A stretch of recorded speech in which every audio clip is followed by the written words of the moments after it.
Trump and Netanyahu announced a new Gaza peace plan. U.S. President Donald Trump and Israeli Prime Minister Benjamin Netanyahu said they have agreed on a deal, warning Hamas to accept it. The plan calls for an immediate end to military operations. Hamas must release 20 living Israeli hostages and the remains of more than 24 believed to be dead within 72 hours. In return, Israel would release hundreds of detained Gazans. A Palestinian source told Britsnap that Hamas officials have received the White House's 20-point proposal. The proposal demands that Hamas have no role in Gaza's governance, while leaving the door open for an eventual Palestinian state. At the White House, Trump hailed it as a historic day for peace. He also pledged full U.S. support for Netanyahu to finish the job of destroying Hamas if the group rejects the plan. Netanyahu repeated that Israel will finish the job if Hamas fails to comply or follow through. The Palestinian Authority called Trump's efforts sincere and determined. It renewed its pledge to work with the U.S., regional states, and partners to end the war, secure humanitarian aid for Gaza, and release hostages and prisoners.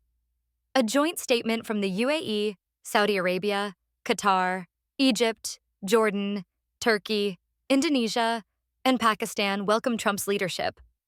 They said they were ready to help finalize the agreement.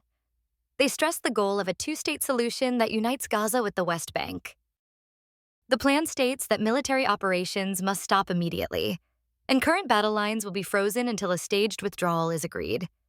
Hamas would be required to disarm, dismantle tunnels, and shut down its weapons production. For every Israeli hostage's remains returned, Israel would release the remains of 15 Gazans. The plan also says once both sides agree, full humanitarian aid would flow into Gaza.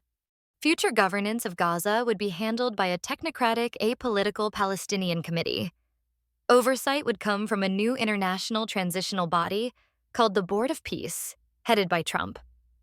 UK Prime Minister Sir Keir Starmer welcomed the plan, urging Hamas to accept and end the misery. European Council President Antonio Costa said all sides must seize this moment to give peace a genuine chance. French President Emmanuel Macron praised the initiative, saying France stands ready to contribute to peace and hostages' release. He said the plan should open the way for lasting discussions on a two-state solution.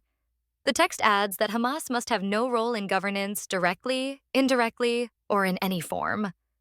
It also outlines an economic development program to rebuild Gaza, while confirming Israel will not occupy or annex Gaza. Israeli forces would withdraw in stages over time. Palestinians will not be forced to leave. Instead, they will be encouraged to remain and rebuild Gaza with international support. Officials confirmed that Qatari and Egyptian mediators have already handed the White House plan to Hamas leaders in Doha. A senior Hamas figure said the group is open to study any proposal, but insists it must safeguard Palestinian rights and ensure full Israeli withdrawal.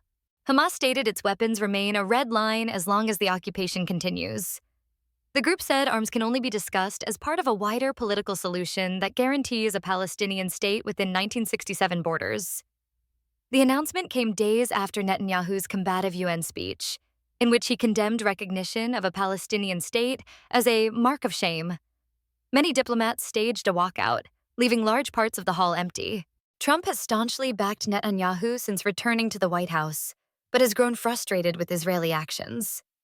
From Washington, Netanyahu called Qatar's prime minister to apologize for an Israeli strike that killed a Qatari serviceman. The Gaza conflict began on 7 October 2023, when Hamas launched an attack that killed about 1,200 Israelis and took 251 hostages.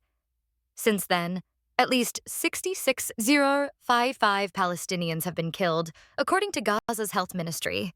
A UN-backed body confirmed famine in Gaza City. Earlier this month, a UN commission concluded that Israel committed genocide in Gaza, a charge Israel strongly denies.